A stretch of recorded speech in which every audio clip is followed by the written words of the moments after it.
Saudações cordiais, nobres colegas aventureiros. Eu sou o Mago e sejam bem-vindos a mais um Templo da Deusa Bêbada. Beatus que non sentiunt reus circa sum acta non teaturae gallicare. Ô, seu bando de vagabundo! Nesse templo não tem ladainha, não. Encham os canecos! Padre Queveja, libera essa tina de vinho aí.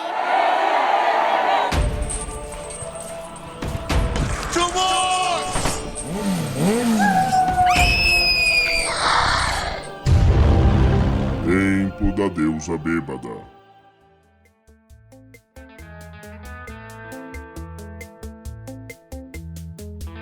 Olá novamente, hoje teremos mais um Templo da Deusa Bêbada, eu sou o Mago e todo grande plano começa com um grande pensamento, mas todo grande problema começa com uma péssima execução. Eu sou o Vitor e cerveja é o combustível da vida.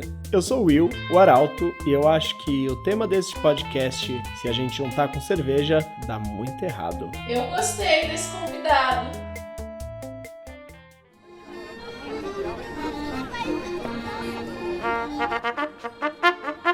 Atenção, atenção, os arautos vão falar. Atenção, atenção, os arautos vão falar.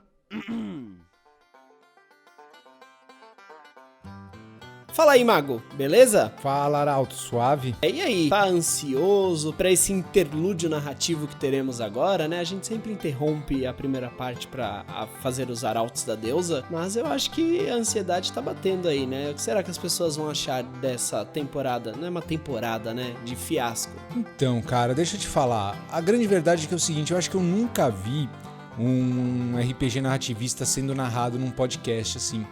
Então, eu tô ansioso principalmente para ver como vai ficar o resultado. Eu lembro que a gente deu um apelo bem forte pro romance, a gente narrou bem, assim, todo mundo bem preocupado em narrar. E eu ainda não vi como ficou o resultado final, como ficou com corte, decupagem e tudo. E tô ansioso para ver o resultado, é principalmente essa a minha ansiedade. O que mais que a gente tem pra falar nesse arauto mesmo? Nesse Arautos, eu gostaria de convidar a todos que estão nos ouvindo. Infelizmente a gente não conseguiu avisar com antecedência, mas no último programa do Nerd em Pauta, o qual eu e o nosso amigo Davi Mascote apresentamos no Facebook todas as quintas-feiras às 19h15, tivemos a sua participação, não é mesmo, Arauto? Verdade, cheguei em cima da hora, mas cheguei. Chegou na marca do pênalti, conseguiu chegar a tempo de passar lá 2 minutinhos falando sobre o nosso podcast lá. Fez o nosso jabá cruzado, e que aqui a gente tá fazendo o jabá do Nerd em Pauta, né? Vão lá nos assistir, sou eu e o Davi que apresentamos toda quinta-feira. Eu já falei que é às 7h15, eu já falei da noite, eu já falei que é no Facebook, eu já falei que é toda quinta, e eu já falei que tem vários assuntos nerds muito legais e a gente é muito louco. E tem eu. No episódio desta quinta-feira tem eu. Eu vou pedir pro Arauto, que é o Arauto que faz essa parte burocrática da publicação, colocar junto com o link do canal do YouTube que tem os programas já gravados do Nerd em Pauta. É mais legal ao vivo, tá, gente? Eu recomendo a todos que estão nos ouvindo e que, se puderem assistir ao vivo no Facebook, faça isso. Mas quem quiser pelo menos assistir no YouTube, a gente vai colocar o link aí na postagem, né? Sim, colocaremos. A gente tem um aviso importante sobre a segunda temporada. A gente anunciou que teríamos um narrador especialista no assunto. Nós estamos com um sério problema com esse narrador e talvez o narrador mude ou o tema dessa segunda temporada mude. A gente vai ver o que acontece. Cara, se tudo mais falhar, a gente muda até o sistema. A gente joga outra coisa, tem aí alguns livros aí que a gente pode fazer, a gente estende o interlúdio criativo, sei lá, narrativo, a gente vai pensando. Se vocês tiverem alguma sugestão do que a gente pode fazer, manda uma mensagem pra gente no Twitter, no Facebook, um e-mail, fala assim, eu posso narrar vampiro pra vocês, eu narro vampiro há 30 anos, sei lá, né? Quem sabe, se você estiver nos ouvindo e gostar de narrar pro templo, tem que ser rápido, tá, gente? Acompanhe-nos e não fiquem tristes. Tudo vai dar certo. No fim, tudo dá certo. O templo não vai acabar, tá? Talvez algumas alterações aí nas próximas missas, mas fiquem tranquilos que a salvação quinzenal da sua alma estará lá no seu feed toda sexta-feira. Fiquem tranquilos. Shit happens, mas seguimos. Bom, fiquem agora com este episódio sobre fiasco. Hoje tá complicado, hein? No episódio de hoje, hein? Por quê? Fiasco. O nome desse jogo já me remete a um problema. Vocês vão entender o porquê. A hora que a gente começar a explicar como joga, vocês vão entender porque é um problema. Exato. Então é isso, fiquem aí com as nossas vozes de outro momento, mas curtam o programa.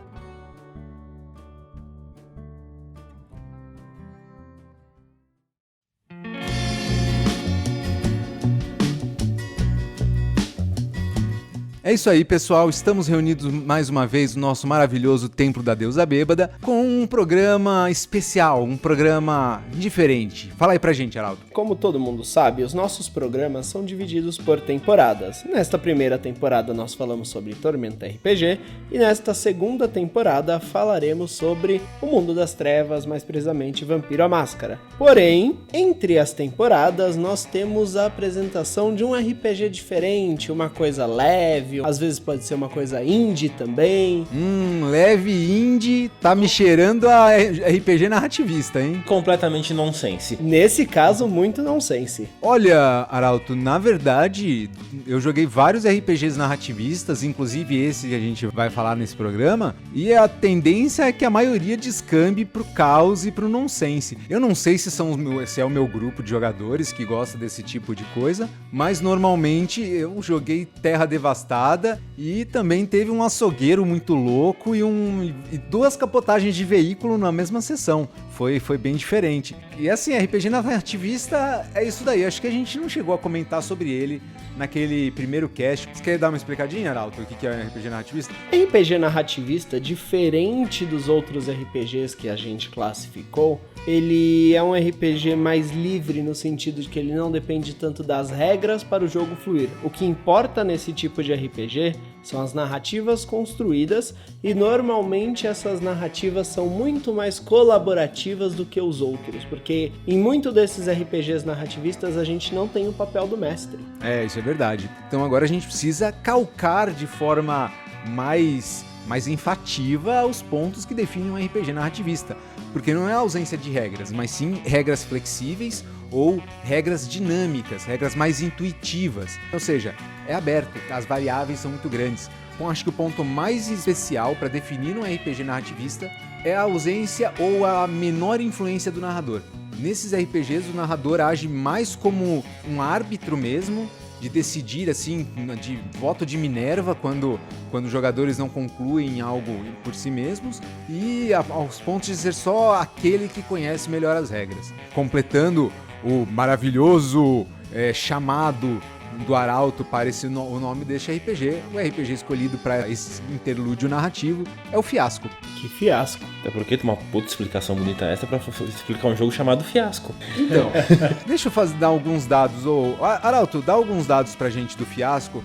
Jason Morningstar criou este RPG fantástico chamado Fiasco de forma independente e publicou pela Bully Pulpit Games. Ele foi anunciado como um RPG sem narrador para 3 a 5 jogadores e desenvolvido para ser jogado em algumas horas com alguns dados de 6 faces e sem nenhuma preparação. Fiasco é um jogo super simples, não exige uma preparação, não exige que você crie fichas mirabolantes, não exige que você prepare aventuras mirabolantes, nada. Você só precisa de um punhado de dado de 6 faces e alguns amigos, de preferência embriagados, para jogar. Ele é baseado em histórias cinematográficas, como Gosto de Sangue, Fargo, A Sangue Frio, Queime Depois de Ler, Um Plano Simples, e todas essas histórias têm uma coisa em comum. Elas são histórias de planos extremamente complexos que deram completamente errado, ou seja, todos foram um fiasco. Eu gosto de pensar também que há muita referência aos filmes do Tarantino aí, né? Sim, sim. Além de ser a proposta do jogo envolver violência, sanguinolência, violência irresponsável e sanguinolenta acachapante, mas ele tem aí aquela pegada do Tarantino onde as coisas se misturam de forma às vezes discreta, às vezes escancarada. Quando eu li Fiasco a primeira vez, a primeira coisa que me veio à mente foi Pulp Fiction. aquela cena do assalto no começo do filme que se liga com o final do filme. Eu achei muito legal isso. É sangue, morte e bom humor, é tudo que a vida precisa. Exatamente, e até porque é um jogo que preza pela narrativa coletiva e pelo bom humor. Tudo que você faz em Fiasco é dar risada. Por mais que a cena seja extremamente dramática e alguém fique sem as bolas, você dá risada. Porque ver alguém perdendo as bolas é engraçado pra cacete, contanto que não seja você.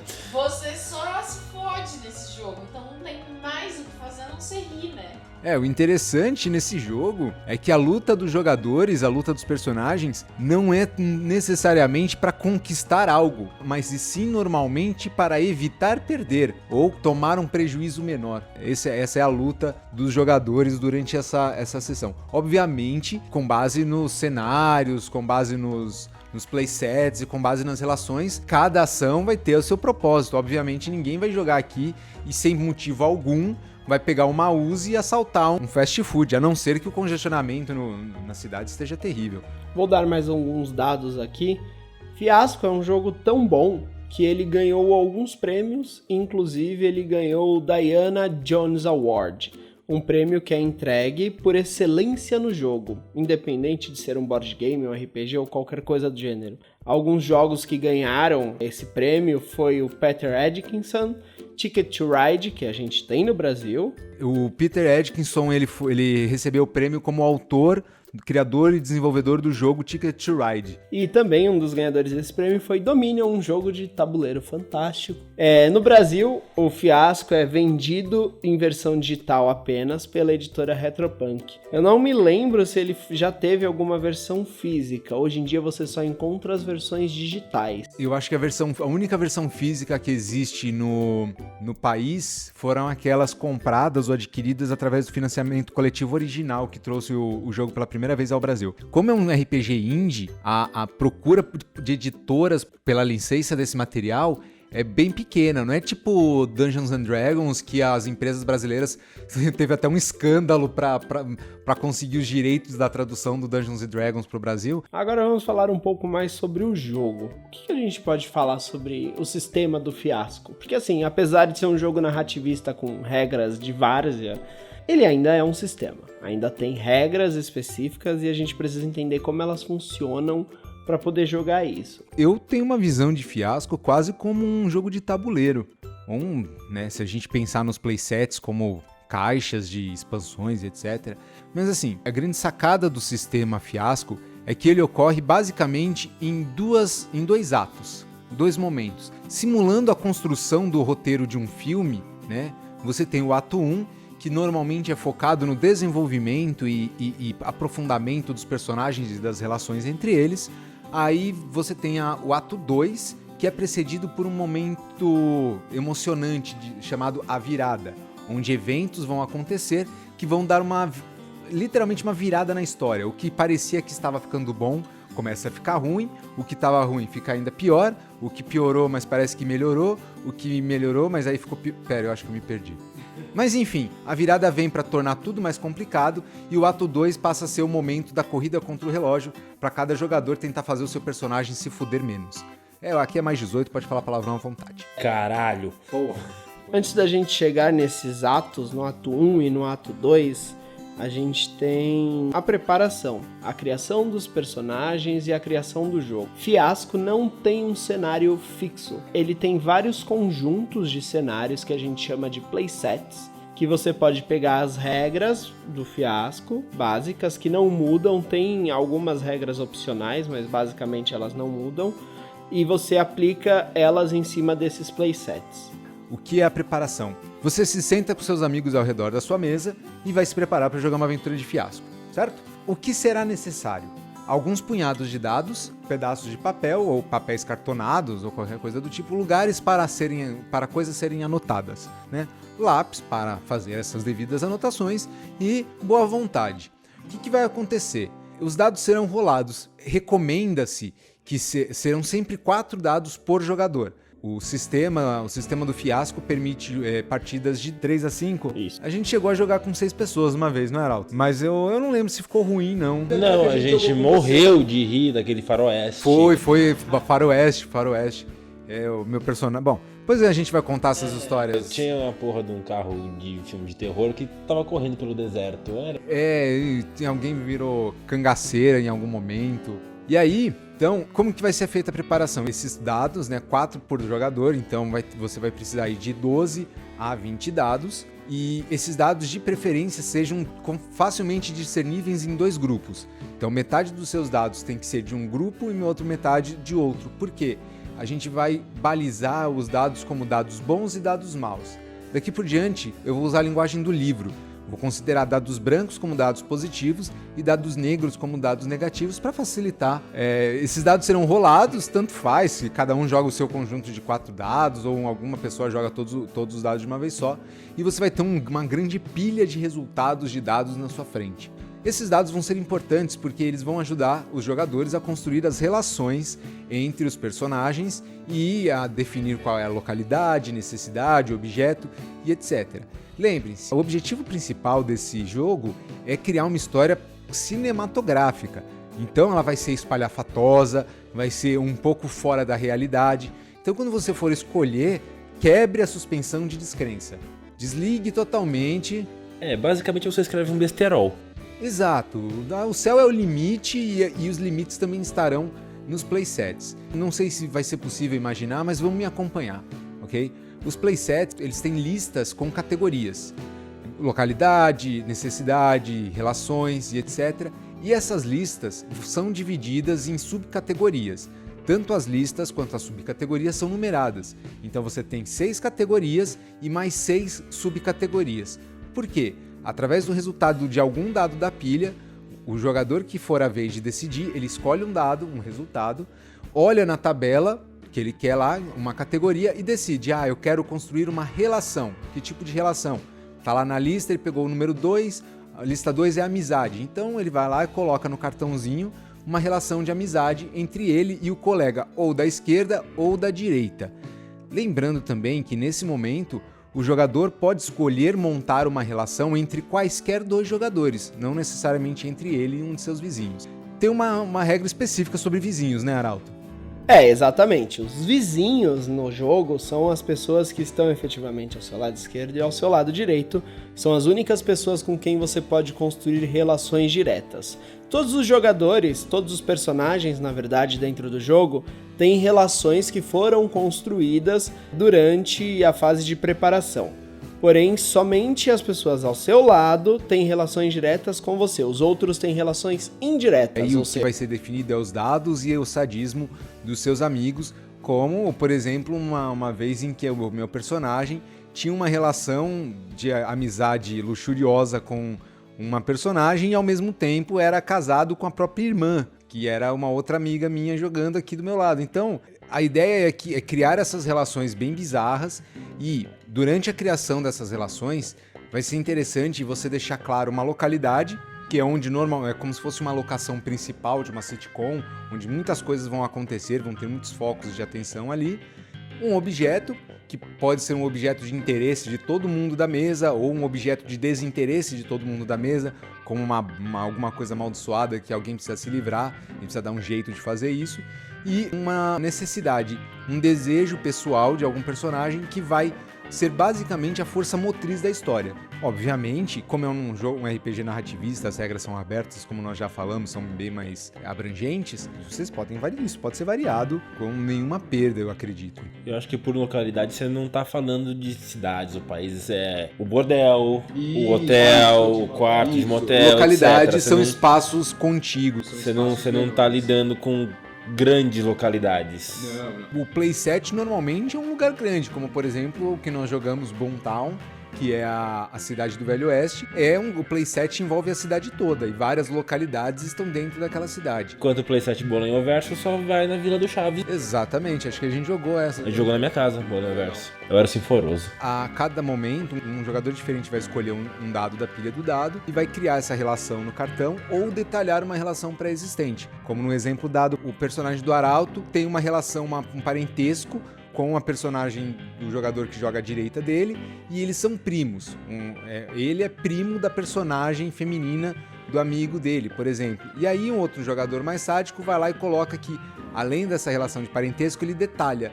eles também são amantes. E aí cria-se já um problema. Então, o que vai acontecer? Como você pode dar relações e detalhar relações de todo mundo, essa é a hora em que você vai tirar onda com seus amiguinhos. Essa é a hora onde você vai dar uma relação complicada, porque isso vai ser interpretado. Vai ter um momento de interpretar, vai ter um momento de fazer a parte que, na minha opinião, é a mais divertida do RPG, que é interpretar aquilo lá. Um detalhe, quando sobrar apenas um dado da pilha, todos os outros dados forem recolhidos, esse dado servirá como um número coringa, podendo servir para o resultado que quiser, que o último jogador vai decidir do jeito que ele melhor... Isso parece complicadão pra caramba, mas é 5 minutos de serviço. Isso é bem tranquilo. Esses dados vão ser recolhidos, né, para escolher os detalhes, etc. E no final você vai ter uma série de nomes, de palavras. Só que essas relações, elas só definem as relações. Elas não criam as relações diferentes. Por quê? O fato de o meu personagem ser primo do personagem do jogador à minha esquerda não quer dizer mais nada. É aí que eu vou falar: eu e o meu primo pulávamos o muro do sítio do seu Magal para roubar manga. Entendeu? Pronto, eu tô aí completando a relação com substância, tornando a história realista, tornando a história verossímil, criando uma relação de verdade entre os personagens. Esse é o momento que a gente vai falar conversando, num diálogo normal, a gente, tipo um brainstorming, vai dando ideia. Pô, seu personagem podia ser assim, assim, assado e tal. Gostei, legal, vamos fazer assim. Essa é uma das partes mais divertidas, tá? Eu acho que dessa parte ela só perde em diversão para o jogo em si. Você lembra como é que é? A hora que começa o jogo, Vitor?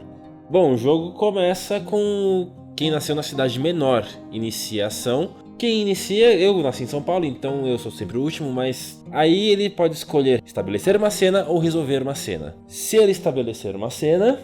Quando ele decide estabelecer, ele começa a criar a cena envolvendo o seu personagem e quaisquer outras coisas que o interessem ali naquele momento. Pode ser uma localidade, pode ser um objeto, mas ele vai narrar. Literalmente ele vai narrar uma cena. Estava lá fulano de tal, caminhando por não sei aonde, indo para tal lugar. Ele está criando uma cena, ele vai narrando.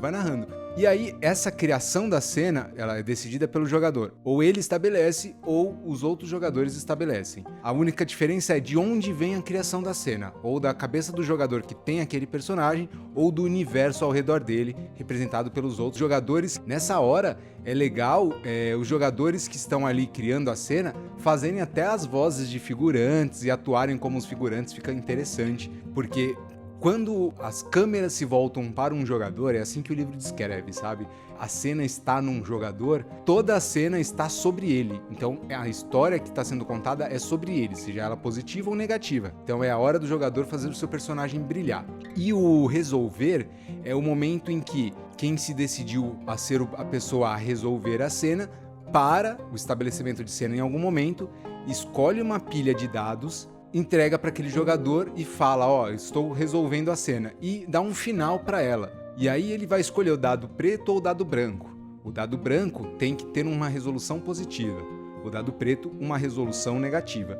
E esse dado fica com... o jogador pega esse dado, ou ele pega porque ele decidiu resolver, ou ele recebe esse dado dos outros jogadores porque ele resolveu criar. Esse dado, durante o ato 1, esse dado que o jogador recebe ou pega, ele tem que entregar para outro jogador. Não. Na verdade, quando você escolhe resolver ou estabelecer a cena, em algum momento você dá o dado para outra pessoa que não tinha nada a ver com aquilo que estava sendo estabelecido. Então, tem uma diferença grande, na verdade, que faz parte da estratégia do jogo, inclusive, que dependendo dos resultados finais dos dados, alguém pode se fuder mais ou menos. Então, você dá o dado para quem você quer ver se fuder. Isso vai ser importante na hora de contabilizar a virada e o final do ato 2 para saber quem ganhou ou para quem se fudeu menos. Os dados vão ser entregues, né? Esses dados que vão sendo retirados da pilha até sobrarem metade dos iniciais. E aí vai depender da quantidade de jogadores que você tem na mesa. Quando metade for recolhidas, a narrativa é pausada, todos os jogadores jogam os seus dados e vai ocorrer uma somatória. Os dados brancos vão contar positivamente, enquanto os dados negros vão contar negativamente, fazendo uma somatória algébrica que pode resultar em variações de mais 12 a menos 12, ou algo em torno disso aí. Isso vai ser importante porque, no momento da virada, Os 2 jogadores com os maiores resultados de dados brancos ou de dados pretos têm o direito de escolher cada um 2 complicações que vão acontecer durante a virada. Então, você vai pegar... lembram daqueles dados que sobraram? Porque a gente usou só metade até agora, né? Eles vão ser úteis agora na hora da virada. Os 2 jogadores, aquele com maior valor de dados brancos e o com maior valor de dados pretos, vão rerolar aqueles 8 dados, ou 10, ou 6, depende da quantidade de jogadores, que ficaram na mesa, e através desses resultados eles vão olhar as listas de complicações da virada. Isso tem no livro básico. Em alguns playsets eles têm listas específicas de acordo com o cenário do playset. A partir daí, cada um desses 2 jogadores que ganharam, por assim dizer, o ato 1, dá o número dos dados caídos para escolher 2 complicações que vão ocorrer aos personagens. Isso feito, o livro aconselha: dá uma pausa, coma uns petiscos, toma uma cerveja, estique as pernas. No meu caso, e acredito que no caso do Vitor, isso também inclui a saia para fumar um cigarro. E é nessa hora que acontece também uma nova hora de diálogo. É divertido porque a gente começa a comentar das cenas, começa a dar risada de novo, né? E aí as ideias surgem e alguém fala: putz, eu gostaria que meu personagem acabasse assim. Aí o outro fala: não, mas seu personagem vai acabar pior porque eu vou fazer você se ferrar porque eu sou mal assim, entendeu? Tem gente assim, né, Vitor? Eu não sou mal. Não, nem um pouco. Acho que foi por sua culpa que meu personagem em Buntal acabou preso numa cela por bigamia, sendo currado por um negão, não foi não? Foi, mas eu não sou mal. Mal era você mereceu aqui. Nada a ver. Eu não sabia que ela era minha irmã. Bom, eu sabia. E você era casado também com ela, logo assim, não? Eu era casado com a sua irmã. Eu era casado com a minha irmã. Agora eu não lembro. Era confuso assim. Era uma puta novela mexicana do inferno. Era mesmo. Acabou, né? Decidiram aí as complicações. E então é hora de começar o ato 2. O ato 2 vai funcionar praticamente da mesma forma que o ato 1. A única diferença é que, lembra daquele dado que quem resolve a cena entregava pro dono da cena ou pegava? Então, esse dado fica com você agora. E isso é interessante porque vai ser importante no final do ato 2. Lembrando que as cenas, o momento de estabelecer ou resolver, é dada um por vez, começando no jogador que cresceu na menor cidade e andando, girando a mesa no sentido anti-horário. Eu não tinha dito isso até agora, mas de repente isso me pareceu importante de salientar. Então o ato 2 vai continuar da mesma forma, agora os personagens tendo que lidar com os acontecimentos da virada, que normalmente influenciam a salve-se quem puder, corra como um demônio e atira no que se mover. São as opções mais úteis assim durante o ato 2, pelo menos nas minhas experiências com Fiasco. O último dado do ato 2 vai funcionar como um coringa, cabendo àquele que recebeu o dado pela resolução escolher o que melhor lhe aprouver, e nesse caso o dado perde também a sua cor. Sobrou um dado preto, esse dado pode ser branco se o cara que está resolvendo a cena assim o quiser. Ao final do ato 2, ocorre uma nova rolagem de dados, agora com todos os dados que você tem na sua frente, que pode ser de 2 a 10 dados, isso depende de como você irritou os jogadores da sua mesa e eles te deram dadinhos para você comprar.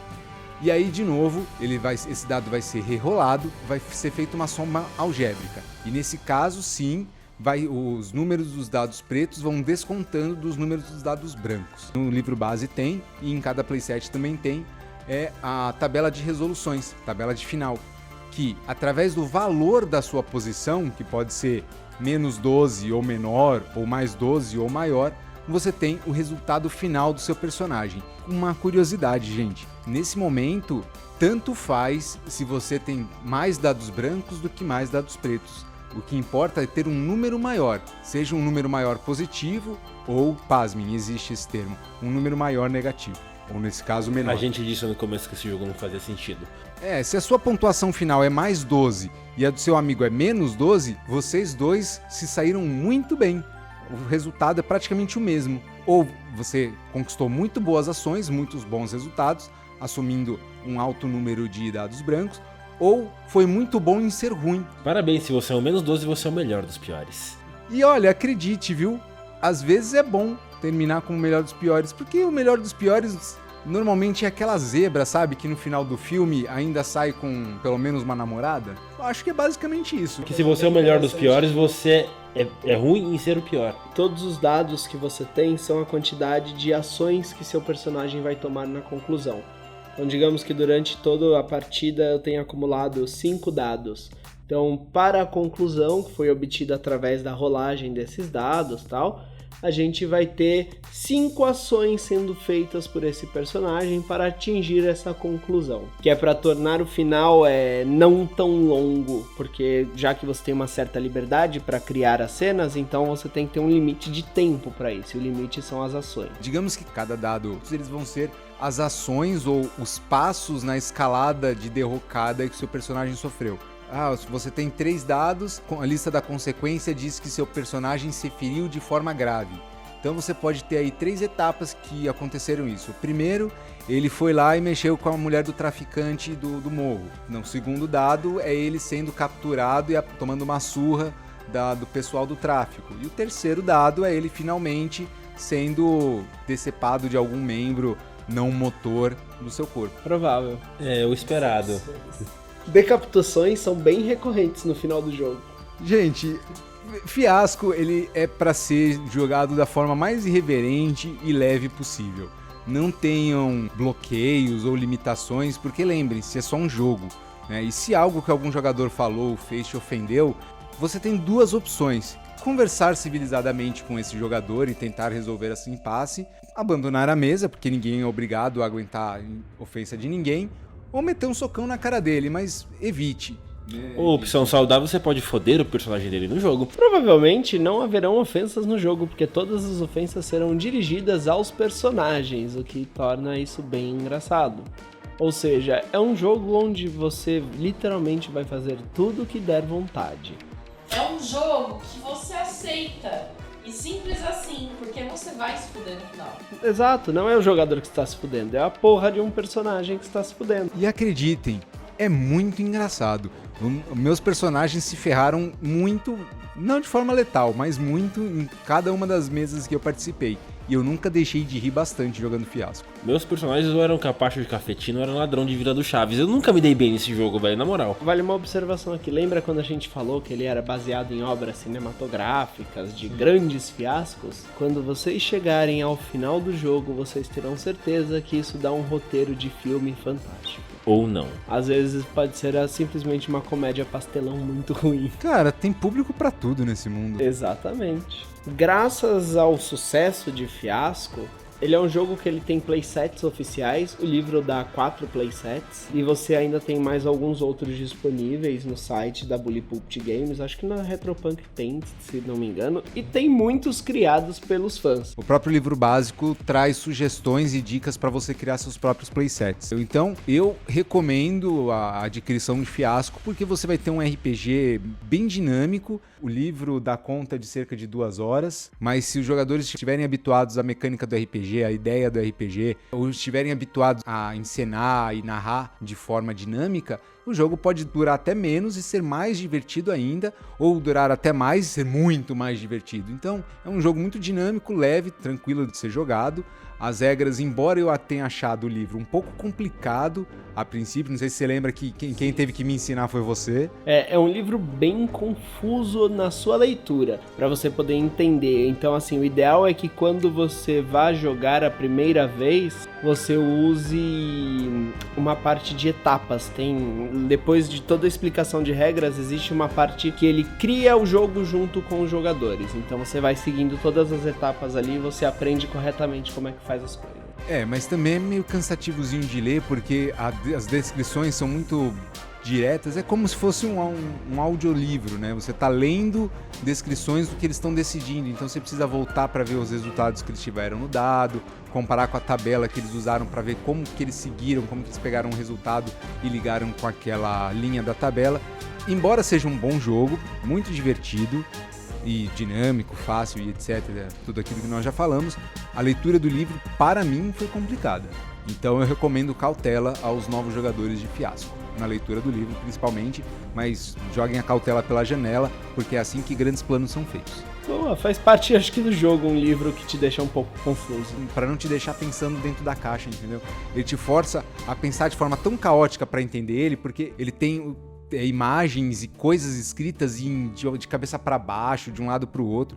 Então ler esse livro é uma experiência bem interessante também, apesar de um pouquinho difícil.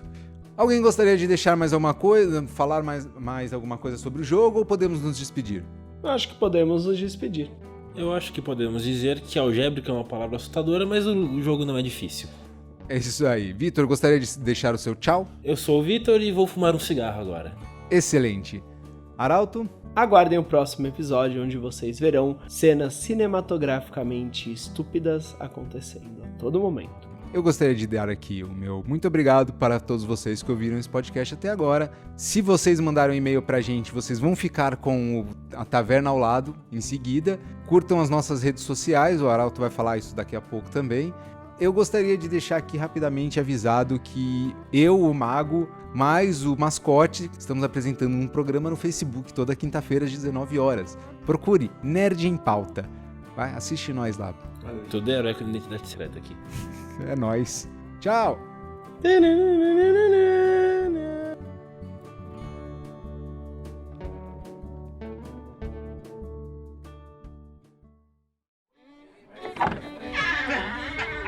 A cerveja é adiantada. Não, eu só vim ler um negócio aqui mesmo.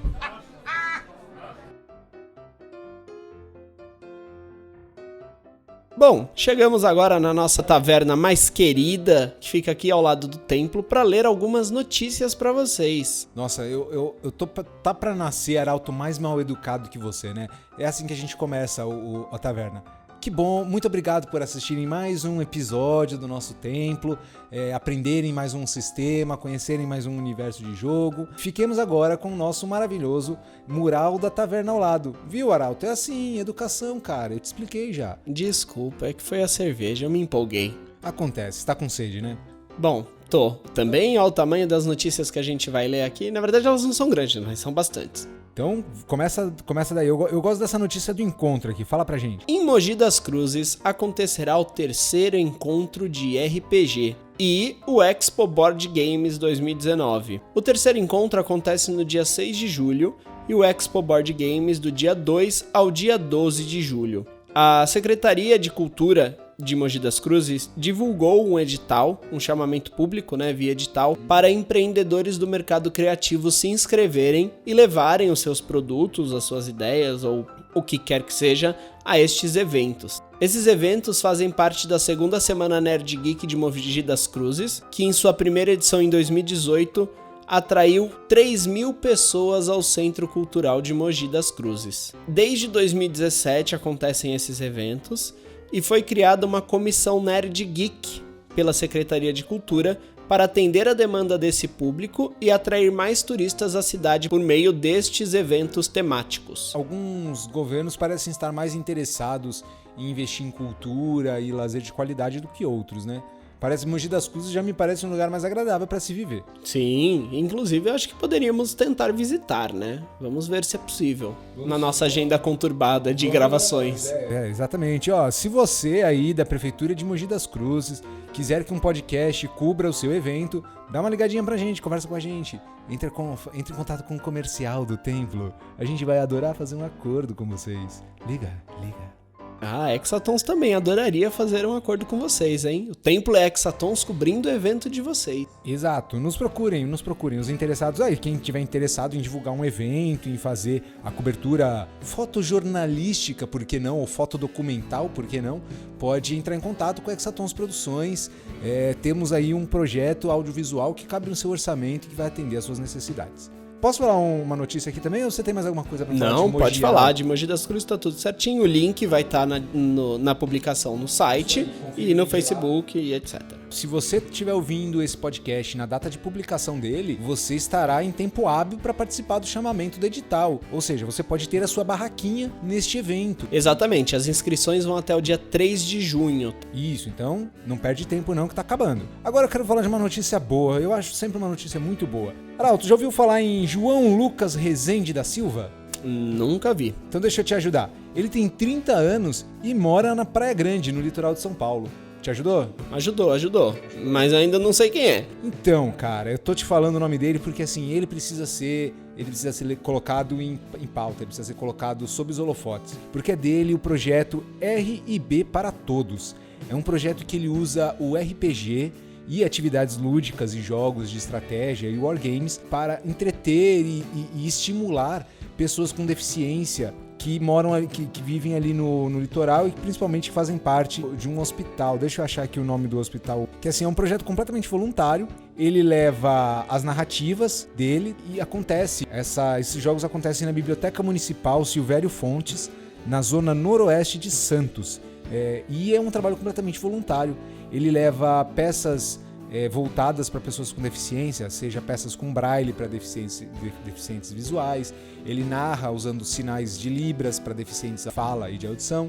E também tem jogos mais palpáveis, tácteis, para pessoas com mobilidade reduzida. E ele usa essas variabilidades nos jogos acessíveis para estimular a própria narrativa. Eu li a reportagem que vai estar no link. Ela é bem grande, tá? Mas ela passa principalmente pela vida desse rapaz, desse João Lucas. E ao que parece, ele tem como... É quase como um hobby dele. Ele se dedica pra caramba nisso, pelo que a notícia fala. Ele tem muito interesse nisso. E o apelido dele é Malk, de Malcaviano. Olha a referência para nossa segunda temporada. Olha, muito bom. Palmas para o Lucas.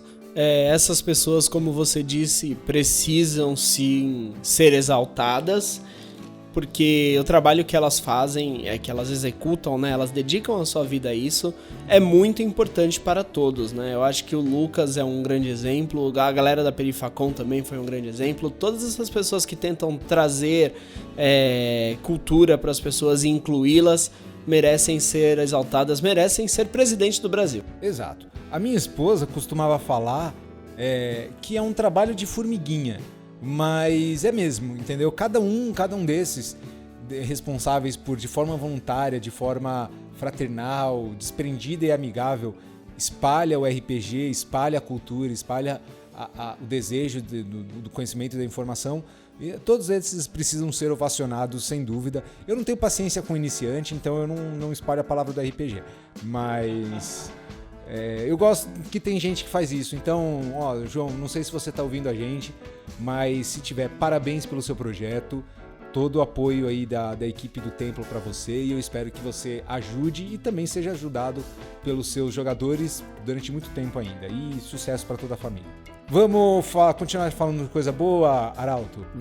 Vamos falar agora sobre recordes. Recordes. Eu gosto dessa palavra, recordes. Eu gosto demais, eu gosto de quebrar recordes, Arauto. Eu gosto de quebrar recordes em 800%. Em 801%, por que não também? 8 vezes mais 1%. Não, 8 vezes mais 1. Deixa quieto, Arauto. Tudo isso, galera, essa animação toda, é pra gente comentar aqui que a gente falou na última vez, no nosso último encontro do templo, que o Tormenta 20 havia batido recordes e que havia conseguido bater a sua meta em pouco tempo, mas nós temos mais novidades para trazer a vocês a respeito deste esplendoroso projeto da Jambô Editora. Tormenta 20 recebeu recentemente o prêmio do Catarse, prêmio Jack Bauer, por bater a meta ou por maior quantia de arrecadações em menos de 24 horas. Se não me engano, ele chegou a levantar mais de 326 mil reais em 24 horas. Hoje está em torno um pouco mais de 620 mil. 677.740. Olha aí, informações atualizadas aqui em tempo real para você, ouvinte do podcast. É estupendo, é um fenômeno, sem dúvida. Eu acho que não só brasileiro, como mundial. A campanha de financiamento do Catarse é incrível. Eu estou extremamente frustrado por não conseguir participar desse financiamento. Queria muito todos aqueles tokens, aquelas peças físicas e tudo mais. Mas a vida é assim, né? Tem dias que você é a caça, tem dias que você é o caçador. Tempos melhores virão se vocês continuarem nos ouvindo aí, mostrarem pro mundo o nosso podcast, a gente cresce e todo mundo fica feliz. Mais alguma coisa para falar sobre Tormenta, Arauto? Apoiem. Até dia 9 de julho vocês podem apoiar este projeto fantástico e garantir a fatia de vocês. É isso aí, apoiem, não façam como o Mago, apoiem. Vamos continuar aqui nossa sessão de notícias. Eu tenho uma notícia bem interessante aqui para falar, que a New Order Press vai lançar o PDF de Pathfinder em agosto. O livro em PDF é prometido para o dia 1º de agosto, com o lançamento da versão física prevista para o mesmo ano. Vamos aguardar porque o mercado editorial brasileiro é complicado. Desde março eu tô esperando por uma notícia aí, até agora não recebi. Vamos ver o que vai acontecer. Eu gostaria muito que alguém que está nos ouvindo se convidasse para narrar Pathfinder para mim. Nunca joguei, tenho muita curiosidade, viu, gente? Então, por favor, narradores, se apresentem. Você falou que desde março está esperando uma notícia? É, você sabe do que eu tô falando. Eu sei, mas a gente tem novidades, né? A Galápagos anunciou os 5 primeiros lançamentos da linha D&D. Tudo bem, eu quero datas, me dê datas. Não tem datas, mas a gente já sabe o que eles vão lançar quando lançarem. Serão os 3 livros básicos de D&D. Pra quem não sabe, livro do jogador, o livro do narrador ou o livro do mestre e o livro dos monstros. Exatamente, jogadores, mestres e antagonistas. E mais 2 suplementos, Curse of Strahd e Starter Set. Já sabemos aí que a Galápagos não só vai chegar com os livros básicos, como ela havia prometido, mas ela também já vai trazer logo 2 suplementos. O que eu acho legal é que eles provavelmente vão fazer algum tipo de promoção onde vão vender tudo mais barato, né? Esperamos uma pré-venda, né? Você já vai pagar 380 pau nos 3 livros básicos de D&D, que é o que você precisa pra jogar. Eu lembro quando eles eram R$60 cada um. Nossa, isso é na época da AD&D, né? Quando eu comprei meus livros da D&D. Os D&D 3.0 já eram 80. Os da 3.5 já foram pra 120 e depois eu não comprei mais. Levando em conta que a qualidade das publicações tem melhorado cada vez mais, atendendo, óbvio, aos anseios dos jogadores por materiais duráveis e de qualidade, provavelmente cada livro vai custar aí na faixa de uns 150 conto. É o que está acontecendo agora no país. Tudo que envolve cultura, informação e evolução pessoal e intelectual é mais caro, né? Porque deixa quieto, não vamos nos meter nessa seara de política aqui. Vamos beber, Arauto? Acho que já demos uma boa lida no mural, tivemos coisas bacanas para falar para os nossos ouvintes hoje. E quer deixar um abraço, um jabá, um telefone? Sempre, todos os jabás. Primeiro, agradecer a Hexatons, que é a nossa parceira e a nossa produtora fantástica, contratem eles. Porra, são fantásticos, hein, gente? Olha, equipe de primeira, atendimento incrível, qualidade impecável. É só chamar que o atendimento é prioritário. Queremos agradecer ao Nerd em Pauta por ter me convidado para participar do programa de ontem. Olha, em nome do Nerd em Pauta, eu dou de nada. Agradecer o canal Drop On, o estúdio Drop On, na verdade. Web Studio Drop On. Falar para vocês curtirem os nossos perfis na internet, né? Temos a nossa página no Facebook, Templo da Deusa Bêbada. Temos Instagram, Templo da Deusa Bêbada. Temos Twitter, né? Que são os nossos Twitters. Arauto da Deusa, o Mago Bêbado, Bêbada Deusa. Não se esqueça, tá? Se você gosta da minha voz, se você gosta de me ouvir, se você acha as besteiras que eu tenho pra dizer interessantes em algum sentido, não se esqueça que toda quinta-feira, às 19h15, eu junto com o Davi apresentamos o Nerd em Pauta, esse programa aí que o Arauto participou na última quinta-feira. Foram 5 minutos, mas foi a participação mais bonita daquele programa. Tem gente que se acha, foi 5 minutos porque eu fiquei com medo de derrubarem a live, entendeu?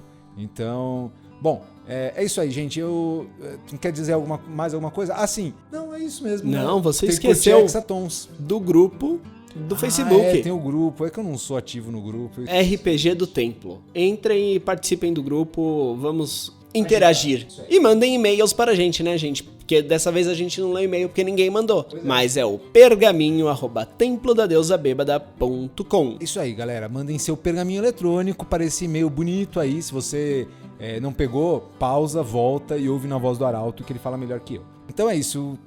Eu acho que a gente pode se despedir agora. Eu acho que minha caneca tá... Ih, meu irmão, o Nash tá chegando com a minha caneca. Peraí. Nash! Ploc. Por favor, 3 cervejas. Eu adoro esse personagem.